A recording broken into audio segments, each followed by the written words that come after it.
નમસ્કાર વિદ્યાર્થી મિત્રો, ફરી પાછા આપણે ઓનલાઈનના માધ્યમથી મળીએ છીએ અને ધોરણ 9માં વિજ્ઞાન વિષય સાથે મળીએ છીએ. હવે આપણે વિજ્ઞાનમાં બહુ ઓછા પાઠ એટલે કે 3 પાઠ જ બાકી છે સમજવા માટેના. તે પણ આપણે આગળ ચલાવીએ. એમાં એક 13મો પાઠ છે, આપણે શા માટે માંદા પડીએ. બરાબર, તો આપણે શા માટે માંદા પડીએ છીએ એ ક્વેશ્ચન અને એનો આન્સર આપણે આ પાઠમાંથી મેળવવાનો છે. આમ તો સામાન્ય રીતે આપણને ખ્યાલ જ હોય કે આપણે માંદા પડતા હોય તો ક્યાંક આપણા શરીરમાં તકલીફ હોય તો આપણે માંદા પડતા હોય એવું લાગે. બરાબર, એટલે માંદા પડવું એટલે શું? બરાબર, સ્વાસ્થ્ય એટલે શું, બીમારી એટલે શું, રોગ એટલે શું, એટલે આપણે માંદા પડીએ છીએ ને તેની પાછળના કારણો આપણે આ પાઠમાં સમજવા જઈએ છીએ. બરાબર, શરૂઆતમાં નાની એવી પ્રવૃત્તિ આપેલી છે પણ તે આપણે સમજવાની છે કે ભાઈ લાતુર, ભુજ, કાશ્મીર આ બધા સ્થળોએ ક્યાંય ભૂકંપ થયેલો હોય તો ભૂકંપ થાય ત્યાર પછી ત્યાં અથવા ક્યાંય ચક્રવાત થયું હોય. હજી હમણાંની જ ઘટના છે ગ્લેશિયરની ઉત્તરાખંડમાં. બરાબર, તો આ રીતના કોઈ વિપત્તિઓ આવેલી હોય તો તે વિપત્તિઓ આપણે જોવા ન જવાની, પણ તે વિપત્તિઓ શા માટે આવેલી, તે વિપત્તિઓ કઈ રીતે આવેલી છે, તે વિપત્તિઓના પરિણામો કેવા છે, તેના વિશે આપણે છાપાઓમાં, મેગેઝિનોમાં એમાં વાંચીને આપણે કોઈ એક તારણ ઉપર આવવાનું છે કે તે વિપત્તિઓની માનવ જીવન ઉપર કેવી અસર થાય છે. પછી આવી વિપત્તિઓ વાસ્તવમાં થવાને લીધે તે સમયે આપણા પર કઈ અસર પહોંચી હશે. બરાબર, માની લો કે મોરબીમાં ધરતીકંપ આવ્યો, ત્યાર પહેલાં પૂર આવી ગયું, તો પૂરની અસરો આપણા ઉપર કેવી કેવી થઈ તે આપણે આપણા મમ્મી પપ્પાને પૂછીએ તો તે લોકો સારી રીતે આપણને સમજાવી શકે. અહીંયા રહેતા હોય, આજુબાજુના ગામડાઓમાં રહેતા હોય તે લોકોને ખાસ ખબર હોય કે પૂર પછી કેટલા મહિનાઓ સુધી રાહત કાર્ય, બરાબર, પછી બીમારી, રોગચાળો ફાટી નીકળવો, આ બધું શું થયું હતું તે આપણે એને પૂછીએ, એમની પાસે બેસીએ તો આપણને ખ્યાલ આવે. અને આપણા માટે તો દૂર જવાની જરૂરત નથી, આપણા દાદા દાદી ને મમ્મી પપ્પા પાસે બેસીએ તો આપણને ભૂકંપને પૂર વિશે ઘણું બધું જાણવા મળી જાય. બરાબર, એની અસર આપણા ઉપર કેવી થઈ તે પણ જાણવા મળી જાય. અને દાદા દાદી ને મમ્મી પપ્પા પાસે બેસો ને એટલે એ તો તમને 5-10 મિનિટ નહીં, એની આખી હિસ્ટ્રી કલાક એકની બહુ સરસ રીતે કહી શકશે, કેમ કે એના સાક્ષી છે. બરાબર, જે ભૂકંપ છે તો ભૂકંપનો સાક્ષી હું છું. ભૂકંપમાં કેવી પરિસ્થિતિઓ નિર્માણ થઈ હતી, ત્યાર પછી કેટલા મહિનાઓ સુધી તેની અસર આપણા ઉપર રહી હતી, તે બધું આપણે નોટ કરતું જવાનું એટલે આપણને ખ્યાલ રહે. ત્યાર પછી વિપત્તિ આવ્યા પછી કેટલા સમય સુધી વિભિન્ન પ્રકારની સ્વાસ્થ્ય સંબંધિત સમસ્યા ઉત્પન્ન થતી રહેશે. વિપત્તિ આવ્યા પછી કેટલા સમય સુધી આપણે લોકો બીમારીઓમાં સપડાયા કરશે. બરાબર, એટલે કહેવાનો અર્થ એવો છે વિપત્તિની મનુષ્યના જીવન ઉપર કેવી અસરો થાય છે તેના વિશે આપણે. પછી પહેલી પરિસ્થિતિમાં સ્વાસ્થ્ય પર શું અસર પડે છે અને બીજી પરિસ્થિતિમાં વિપત્તિ પછી સ્વાસ્થ્ય પર શું અસર પડે છે. જ્યારે વિપત્તિ આવી હોય ત્યારે, દાખલા તરીકે ભૂકંપ આવ્યો જ છે અથવા પૂર આવ્યું જ છે, તે સમયે આપણા સ્વાસ્થ્ય ઉપર કેવી અસર હોય, અને વિપત્તિ વહી ગયા પછી આપણા સ્વાસ્થ્ય પર કેવી અસર હોય. એક સાવ સીધી સાદી વાત કહું, એક મજાકમાં કહી શકાય કે જે લોકોને પરીક્ષાનો હાવ છે એના માટે કહું છું, જેને પરીક્ષા ગમે છે એના માટે નથી કહેતો, પણ આમ ઓલ ઓવર બધા માટે, ઇન્ટરવ્યૂ હોય કે પરીક્ષા હોય કે કોઈ સ્ટેજ ઉપર કાર્યક્રમ આપવાનો હોય, એના માટે એક પ્રકારની શરૂઆતમાં વિપત્તિ જ કહેવાય કે હું પરીક્ષા સારી આપી શકીશ કે નહીં, મને બધું યાદ રહેશે કે નહીં, હું સ્ટેજ ઉપર બોલવા જઈશ તો વક્તૃત્વમાં બોલીશ તો મને બધું આવડશે કે નહીં આવડે, ભૂલાઈ જશે તો શું થશે. આ બધા એના માટે એક વિચાર કરવા જોઈએ, ખાલી એક મજાકમાં એક તમને એક એક્સપિરિયન્સ થાય એટલા માટે. બાકી ભૂકંપને પૂરને એવી વિપત્તિઓ ના અનુભવ ભગવાન તમને ન કરાવે ક્યારેય, પણ આ એક આપણે સમજવા માટે કે આ એક વિપત્તિ તરીકે સ્વીકારીએ કે ભાઈ એક વિપત્તિ છે, તો તેની અસર તમારા મગજ ઉપર જ્યાં સુધી પરીક્ષાનું પેપર પૂરું નથી થતું ત્યાં સુધી તમારી માનસિક સ્થિતિ કેવી હોય છે, શારીરિક સ્થિતિ કેવી હોય છે, બરાબર. ભૂખ ન લાગવી થાય ને કે ના ના પેપર વહી જાય ને પછી હું વ્યવસ્થિત જમીશ, ત્યાં સુધી મને ભૂખ નથી લાગતી, મજા નથી આવતી, આ તે. એટલે કહેવાનો અર્થ એવો થયો કે પરીક્ષા પૂરી થઈ જાય અથવા વક્તૃત્વ સ્પર્ધામાં ભાગ લીધો હોય તો સ્ટેજ ઉપર જઈને આપણે સ્પર્ધામાં જે વિષય બોલવાનો હોય તે કમ્પ્લીટલી બોલીને આવી ત્યાં સુધી આપણી માનસિક સ્થિતિ કંઈક જુદી હોય, અને એક વખત એ બોલી દીધું હોય, એક વખત પેપર લખી દીધું હોય અને પછીની આપણી માનસિક સ્થિતિ કંઈક જુદી હોય. પણ અહીંયા પૂરના અર્થમાં કરીએ તો પૂર આવે ત્યારે કેવી તકલીફ હોય, બરાબર. એક ભીતિ હોય, એક ડર હોય, અને ત્યાર પછી રોગચાળો ફાટી નીકળે તેની ભીતિ ને તેનો ડર, તે પરિસ્થિતિ કેવી હોય ને તેના વિશે આપણે અહીંયા વાત કરવાની કીધી છે. આ પ્રવૃત્તિ દરમિયાન આપણને એ અનુભવ થાય છે કે માનવ સમુદાયમાં સ્વાસ્થ્ય તેમજ રોગ એક જટિલ સમસ્યા છે. જો અહીંયા બે શબ્દ ખાસ અલગ અલગ આપ્યા છે, સ્વાસ્થ્ય તેમજ રોગ. સ્વાસ્થ્ય જુદી વાત છે અને રોગ છે પણ જુદી વાત છે, બરાબર. હવે એ કેવી રીતના છે તે આપણે આગળ સમજતા જઈશું, જેના માટે એકબીજાને સંબંધિત અનેક કારકો ઘટકો જવાબદાર હોય છે. એટલે સ્વાસ્થ્ય બગડવા માટે કારકો એટલે આપણને રોગ કરવા માટે જે જવાબદાર સૂક્ષ્મ જીવો હોય કે સજીવો હોય કે કોઈ પણ પરિસ્થિતિમાં નિર્માણ થતા જીવાણુ હોય તેની વાત કરીએ તો તે કારકો કહેવાય. તેના દ્વારા આપણને કંઈ પણ આપણું સ્વાસ્થ્ય પણ બગડતું હોય. એટલે એક આવું પણ ઉદાહરણ દઉં, દાખલા તરીકે તમને કોઈનો ડર લાગે, બરાબર, કોઈથી ડરતા હોય કે પરીક્ષાથી ડરતા હોય તો પરીક્ષા જેમ નજીક આવતી જાય તેમ તમારું સ્વાસ્થ્ય બગડતું જાય, બરાબર. પરીક્ષા વહી જાય એટલે તમારું સ્વાસ્થ્ય સારું થઈ જાય. તે જ રીતે રોગમાં એવું છે કે તમે કોઈ દૂષિત ખોરાક ખાધેલો હોય તો તેમાં રહેલા સૂક્ષ્મ જીવોથી તમને રોગ થાય, બરાબર, બીમાર પડો. એટલે બે વસ્તુ જુદી છે, તે પણ આપણે હમણાં સ્પષ્ટતા કરીએ. સ્વાસ્થ્ય અને રોગનો અર્થ એ સ્વયં જ ખૂબ જ જટિલ છે. જ્યારે આપણે પૂછીએ છીએ કે માંદા પડવાનું કારણ શું છે અને તેને કેવી રીતે રોકી શકાય તો આપણે તેઓની પૂર્વધારણાનો અર્થ સમજવો પડશે. આપણે જાણીએ છીએ કે કોષ એ સજીવનો પાયાનો એકમ છે. કોષો વિભિન્ન પ્રકારના રાસાયણિક પદાર્થો જેવા કે પ્રોટીન, કાર્બોદિત, ચરબી કે લિપિડ વગેરેથી બનેલા હોય છે. જોકે તે સ્થાયી લાગે છે પરંતુ તેઓ ખૂબ જ સક્રિય છે. તેઓમાં કોઈને કોઈ ક્રિયા હંમેશા થતી રહેતી હોય છે. આપણું આખું શરીર, કોઈ પણ સજીવનું શરીર કોષથી બનેલું છે. કોષ શેનાથી બનેલો છે? કાર્બોદિત, પ્રોટીન, ચરબી, બરાબર, આ બધાથી બનેલો છે. કોષ સ્થાયી નથી. કોષની અંદર સતત જુદી પ્રક્રિયાઓ 24 કલાક ચાલુ જ રહે.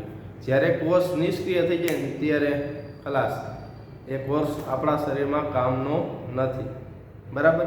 એટલે આવી જુદી ક્રિયાઓ તેમાં ચાલતી રહેતી હોય છે અને કોષ હંમેશા તે ગતિશીલ હોય છે.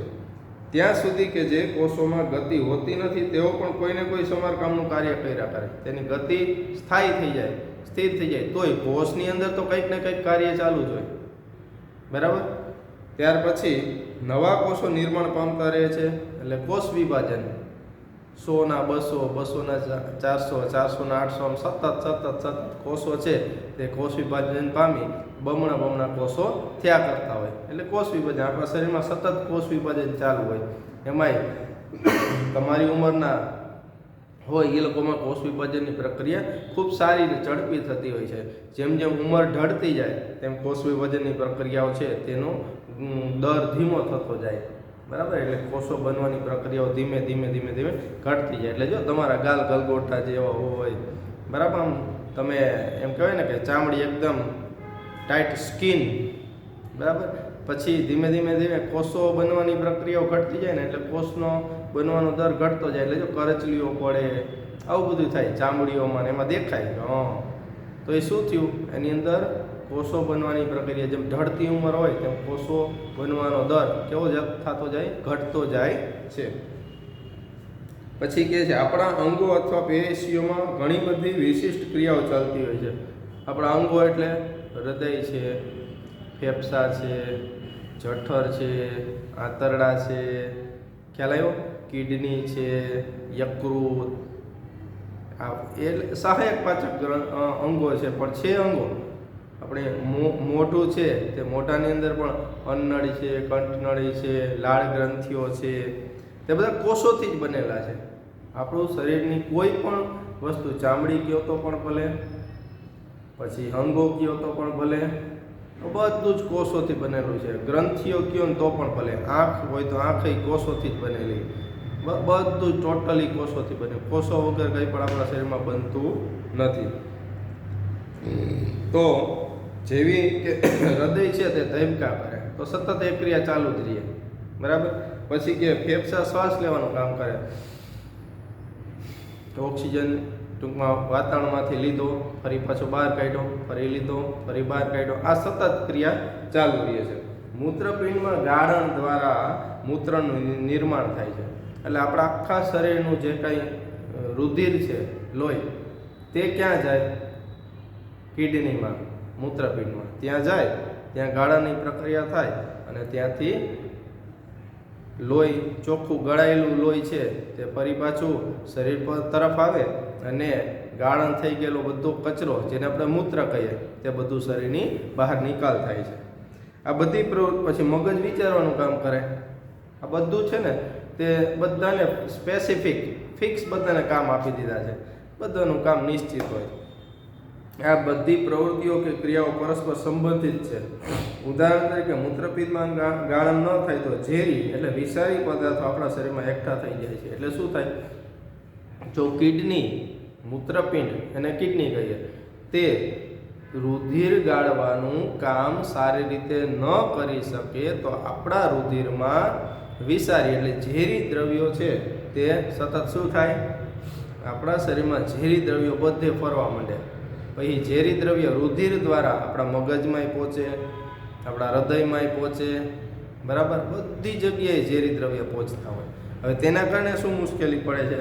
તો કે આ પરિસ્થિતિમાં મગજ યોગ્ય રીતે વિચારી શકતું નથી. આ બધી પારસ્પરિક ક્રિયાઓ કરવા માટે ઉર્જા અને કાચા પદાર્થોની જરૂરિયાત હોય છે. આ બધી પારસ્પરિક ક્રિયાઓ એટલે કઈ? મગજને વિચારવાનું કામ, હૃદયને ધબકવાનું કામ, ફેફસાને શ્વસન કરવાનું કામ, મૂત્રપિંડ એટલે કિડનીને, રુધિરને ગાળવાનું કામ, પાચન તંત્ર, જઠર છે તો એને પચાવવાનું કામ, જઠર છે તો ખોરાકને પચાવે. તો આ બધી જ ક્રિયાઓ કરવા માટે પારસ્પરિક ક્રિયાઓ કહેવાય. એક ક્રિયા બીજી ક્રિયા ઉપર આધારિત આવી રીતના પણ હોઈ શકે. તો આ બધી ક્રિયાઓ કરવા માટે શેની જરૂરિયાત હોય? તો કે આ બધી ક્રિયાઓ કરવા માટે ઉર્જા અને કાચો પદાર્થ, બરાબર. ઉર્જાની જરૂરિયાત હોય. આપણે અગાઉ શીખી ગયા છીએ કે કણાપ સૂત્ર છે તે કણાપ સૂત્રમાં એટીપી, ખ્યાલ છે ને, એડિનોસાઇન ટ્રાઇફોસ્ફેટ, બરાબર. ઉર્જા ચલણ અથવા શક્તિ ઘર એવું પણ કહીએ છીએ. તો ત્યાં ઉર્જા સતત ઉત્પન્ન થયા કરે. આપણે શ્વાસોશ્વાસની ક્રિયા કરીએ એટલે ઉર્જા સતત ઉત્પન્ન, આપણા કોષોમાં ઉર્જા ઉત્પન્ન થયા કરે છે. અને ઉર્જાની જરૂરિયાત હોય છે, સાથે સાથે કાચો પદાર્થ અથવા કાચો માલ જેને આપણે કહીએ કે જેના દ્વારા આપણું શરીરની અંદર આ બધી ક્રિયાઓને ઉર્જા મળ્યા કરે અને ક્રિયાઓ સતત ચાલુ રહે. તો તે પણ ક્યાંથી આપણને મળે છે? તો ખોરાક દ્વારા મળે છે, પોષક પદાર્થો દ્વારા મળે છે. તો આ કાચા પદાર્થો આપણા શરીરને બહારથી પ્રાપ્ત થાય છે. આપણે વાત કરી તેમ કે પોષક પદાર્થો બહારથી કાચો પદાર્થ લઈએ એટલે આપણા શરીરને ઉર્જા પણ મળે અને કાચો પદાર્થ છે તે આપણા શરીરના કોષો બનવામાં ખૂબ મહત્ત્વનો ભાગ ભજવે છે. જો આપણે યોગ્ય પ્રમાણમાં કાર્બોદિત ન લઈએ, કાર્બોદિત એટલે બધું અનાજ, આપણે જેને કહેતા હોય ને કાર્બોદિત એટલે રોટલી, રોટલો, ચોખા, આવું બધું ખાતા હોય ને, તો રોટલી, રોટલો અને એ બધું ખાતા હોય, જાર છે, બાજરો છે, આ બધું એની અંદરથી આપણને કાર્બોદિત પદાર્થ મળે છે. પછી કોષ છે તે કાર્બોદિતનો બનેલો હોય છે. એવી રીતના કોષ છે તે પ્રોટીનનો બનેલો હોય છે. તો પ્રોટીનનો બનેલો, પ્રોટીનમાં બધું કઠોળ, મગ, મઠ, અડદ, ચણા, વાલોળ, વટાણા, આ બધું કઠોળ, એ કઠોળ પ્રોટીન છે. ત્યાર પછી કોષ છે તેની સાથે સાથે ચરબીનો પણ બનેલો હોય છે. ચરબી એટલે તેલીબિયા બધા, બરાબર. તેલી પદાર્થ, ઘી છે, મલાઈ છે, માખણ છે, પછી તેલીબિયા બધા કયો તો કે તલ છે, મગફળી છે, તો આ રાયડો છે, સોયાબીન છે, જેમાંથી આપણને તેલ પ્રાપ્ત થાય તે બધા પદાર્થો તે તેલીબિયા કહેવાય. તો તે બધું જ તેમાંથી ચરબી આપણને પ્રાપ્ત થાય. એટલે કોષ છે તે આવી બધી કાચા પદાર્થોમાંથી તૈયાર થતો હોય છે. તો આવા કાચા પદાર્થો આપણા શરીરમાં જો આપણે ન નાખીએ, કાર્બોદિત સ્વરૂપે, પ્રોટીન સ્વરૂપે કે ચરબી સ્વરૂપે આપણા શરીરમાં નહીં જાય, તો આપણા શરીરમાં યોગ્ય પ્રમાણમાં કોષ બની શકશે નહીં. કોષને બનવા માટે જે જરૂરી દ્રવ્યો જોઈએ છે તે આપણને બહારથી પ્રાપ્ત થાય છે. બરાબર. તો ખોરાકની તેના માટે આપણે શું કરીએ? ખોરાક લઈએ. હવે તેઓ કોઈ ઘટક કે કારક કે જે કોષો તેમજ પેશીઓને યોગ્ય પ્રકારના કાર્યોને રોકે છે, તેનાથી શરીરની સામાન્ય ક્રિયાઓ ખોરવાય છે. એટલે આપણે બહારથી જે ખોરાક લેતા હોય તેમાં કોઈ એક ઘટક એવો હોયો જાય શરીરમાં કે જે આપણી અંદર થતી રહેલી ક્રિયાઓમાં ક્યાંક ડિસ્ટર્બ કરે, પ્રોબ્લેમ ઊભી કરે. બરાબર. અટકાવે, કંઈક કાર્ય અંદર થતું હોય એને અટકાવે. આપણે ઘણીવાર જોતા હોય ને, કોઈ કામ થતું હોય એમાં કોક તો ડાભોરિયો હોય જ, કોક બહારથી એવો ગોઠવાઈ જાય કે કામ સરખી રીતે થવા દે નહીં. એટલે જે કામ થવું જોઈએ યોગ્ય રીતે તે યોગ્ય રીતે થઈ શકતું ન હોય, એટલે એને બહાર કાઢવો પડે. એટલે કારક એટલે શું? કારક એટલે તે પરિસ્થિતિ, ખરાબ પરિસ્થિતિ નિર્માણ. અહીંયા કારક એટલે રોગકારક શબ્દ છે. એટલે રોગ ઉત્પન્ન કરવા માટે જવાબદાર અથવા રોગ ઉત્પન્ન કરવા માટે જવાબદાર સૂક્ષ્મજીવ કયો તો પણ ભલે ને એવી પરિસ્થિતિ કયો તો પણ ભલે. બરાબર. એ અચાનક ભય નિર્માણ થાય તો એ ભય નિર્માણ કરવાવાળી પરિસ્થિતિ છે તે કારક થયું કહેવાય, આપણું સ્વાસ્થ્ય બગાડવા માટે. બરાબર. એટલે કારકનો અર્થ જ એવો થાય છે કે કારક. માની લો કે હું બીમાર પડ્યો તો મને મેલેરિયા થયો, તો મેલેરિયા થવા માટે જવાબદાર કોણ હતું? જે મેલેરિયા થવા માટે જવાબદાર છે તે મારા માટે શું થયું કહેવાય? કારક. બરાબર. તો આ વાત આપણે આ રીતના લીધી. હવે જ્યારે આપણે સ્વાસ્થ્ય અને કથળું આ વાત છે ને તે આપણે આવતી વખતે લઈશું, પણ થોડીક વાત એમાં લઈ લઈએ. બરાબર. સ્વાસ્થ્ય કોને કહેવું અને તેનું કથળું કોને કહેવું? બરાબર. હવે આપણા ઘરમાં 80 વર્ષના દાદીમાં હોય પણ તોય હટાકટા હોય, ખાઈ પીને આટા મારતા હોય. બરાબર. બધું કામ કરી દેતા હોય, મંદિરે જઈ આવે તો આપણે શું કહીએ? અમારા દાદીમાં તો એ તાજા માજા છે, એને કાંઈ તકલીફ નથી. આવું કહીએ ને, એને કાંઈ તકલીફ નથી, તરત કહીએ તો એ શું થયું કહેવાય? એનું સ્વાસ્થ્ય કેવું છે? સારું છે. બરાબર. બધા એ હળીમળીને રહેતા હોય, કિલોલ કરતા હોય, નાના બાળકોને વાર્તાઓ કહેતા હોય. બરાબર. હાહુ છે, હાહુની જેમ વહુનું ધ્યાન પણ રાખતા હોય, જો બેટા આમ નહીં, આમ કરાય, આમ કરાય ને તેમ કરાય. બધી જગ્યાએ પહોંચી વળતા હોય. એટલે આમ એનું સ્વાસ્થ્ય કેવું લાગે આપણે? ના, આમાં દાદીમાં તો બહુ વ્યવસ્થિત, સ્વાસ્થ્ય બહુ સારું, વ્યવસ્થિત છે, નામ છે ને તેમ છે. પણ એ જગ્યાએ જો એ બીમાર રહેતા હોય તો, અથવા એના હાથ કે પગ કે લકવાગ્રસ્ત હોય કે વ્યવસ્થિત કામ ન કરી શકતા હોય તો તરત શું કે અમારા દાદીમાં ને થોડીક તકલીફ કરી, એનું સ્વાસ્થ્ય સારું રહેતું નથી. હમણાં વચમાં બહુ બીમાર પડી ગયા હતા, અથવા તે આ કામ નથી કરી શકતા કે તે ચાલી નથી શકતા. આમ બધું કંઈ તકલીફ નથી. આપણે એવું વાક્ય બોલીએ કે આમ કંઈ દાદીમાં તકલીફ નહીં, પણ હાલી નથી શકતા. તો ચાલી નથી શકતા એને સ્વાસ્થ્યનો બાબત થઈ. બરાબર. દાખલા તરીકે કોઈ સંગીતકાર હોય, ગાયક કલાકાર હોય, એ ગાઈ ન શકે તો એના માટે એ સ્વાસ્થ્યની બાબત થાય. બરાબર. તો આ બાબતો જેમ સ્વાસ્થ્યની બાબતો છે તે બાબતોનો વિચાર આપણે આગળ આવતા પીરિયડમાં આપણે કરીશું. પણ એક વાત ખાસ કાળજી રાખવાની કે સ્વાસ્થ્ય છે તે મારા શરીર અને તન અને મન બેયને અસર કરે છે. બરાબર. સ્વાસ્થ્ય છે તે સામાજિક રીતે પણ, માનસિક રીતે પણ અને શારીરિક રીતે પણ ત્રણ બાબતો પર આધાર રાખે છે. જ્યારે રોગ છે તે ફક્ત શારીરિક બાબત ઉપર આધાર રાખે છે. એ વાત પણ લઈ લઈએ કે ભાઈ પછી આપણને આવતી વખતે ત્યાંથી જ આપણે રિપીટ કરશું. શારીરિક બાબત ઉપર, માનસિક બાબત ઉપર અને સામાજિક બાબત ઉપર. સારું સ્વાસ્થ્ય ક્યારે થયું કહેવાય? કોઈ વ્યક્તિ શારીરિક રીતે સ્વસ્થ હોય. બરાબર. ભલે જાડો પાડો ન હોય, હટ્ટોકટ્ટો ન હોય, પણ તે શારીરિક રીતે સ્વસ્થ હોય. એટલે શું? તે યોગ્ય રીતે બધું વર્ક કરી શકતો હોય, સારી રીતે સાયકલ ચલાવી શકતો હોય, સારી રીતે ઓફિસે જઈ શકતો હોય, એને કાંઈ તકલીફ ન પડતી હોય. તો તેનું સ્વાસ્થ્ય કેવું થયું કહેવાય? સારું થયું કહેવાય. કેવી રીતે? શારીરિક રીતે. બરાબર. બીજું આપણે માનસિક રીતે નાની નાની વાતો કે નાની નાની મુશ્કેલીઓ પડે ને જે ડરી જતો હોય તો તેનું સ્વાસ્થ્ય માનસિક રીતે સારું કહેવાય નહીં. અચાનક સાહેબ એમ કે ચાલો આપણે આવતીકાલે ટેસ્ટ લેવાની છે, હાય હાય લે હવે શું કરશું, તો એનું માનસિક સ્વાસ્થ્ય સારું કહેવાય નહીં. તરત પ્રિપેર થઈ જાય, પોતે તૈયાર થઈ જાય કોઈ પણ પરિસ્થિતિમાં, તો તેનું માનસિક સ્વાસ્થ્ય સારું કહેવાય. કેમ કે પરિવર્તનશીલ સમાજ છે, ગમે ત્યારે ગમે તે વાત થઈ શકે.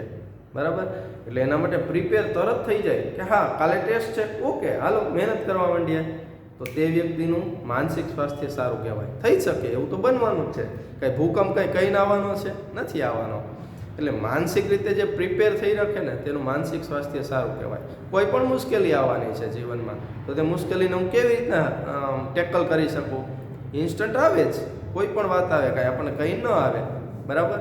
તો માનસિક રીતે સ્વસ્થ લોકો હોય તો તેનું માનસિક સ્વાસ્થ્ય સારું કહેવાય. એ જ રીતે સામાજિક સ્વાસ્થ્ય સારું એટલે શું? અમુક લોકો બધા સાથે હળીમળીને રહેતા હોય. બરાબર. કોઈ સાથે કોઈ રાગ દ્વેષ આવું ન હોય, વેર ઝેર ઓછા હોય ન હોય. બરાબર. બધા સાથે તે હળીમળી જતા હોય, તો તેવા લોકોનું સામાજિક સ્વાસ્થ્ય પણ સારું કહેવાય. એટલે આપણે કહીએ ને કે ભાઈ ફલાણા ભાઈ તો બધા સાથે હળીમળીને રહે, ઓલો વિદ્યાર્થી છે તો બહુ સારો છે, તે બધા સાથે હળીમળીને રહે છે, તો એનો અર્થ એવો થયો કે તે વ્યક્તિનું સામાજિક સ્વાસ્થ્ય પણ કેવું છે? સારું છે. એટલે શારીરિક, માનસિક અને સામાજિક ત્રણેય રીતે જે સ્વસ્થ છે ને તેને આપણે શું કહીએ છીએ? સ્વાસ્થ્ય સારું છે તેવું કહીએ છીએ. ખાલી સ્વાસ્થ્ય છે તે શબ્દ ત્રણ બાબત ઉપર આધાર રાખે છે. તમે શારીરિક, માનસિક અને સામાજિક ત્રણેય રીતે સ્વસ્થ હોવા જોઈએ, તો તમારું સ્વાસ્થ્ય સારું કહેવાય. જ્યારે રોગ છે તે શારીરિક બાબત ઉપર આધાર છે. શારીરિક બાબત ઉપર આધાર છે એટલે શું? તમે શારીરિક રીતે બીમાર પડ્યા. શારીરિક રીતે બીમાર પડ્યા એટલે શું થયું કહેવાય? તમારો શરીર રોગવાળું થયું કહેવાય. તાવ આવી જવો, તો તાવ આવી જવો એટલે તરત એ એક પ્રકારનો રોગ જ થયો. એક્સિડન્ટ થવું ને હાથ પગ ભાંગવા એ રોગ નથી, યાદ રાખજો.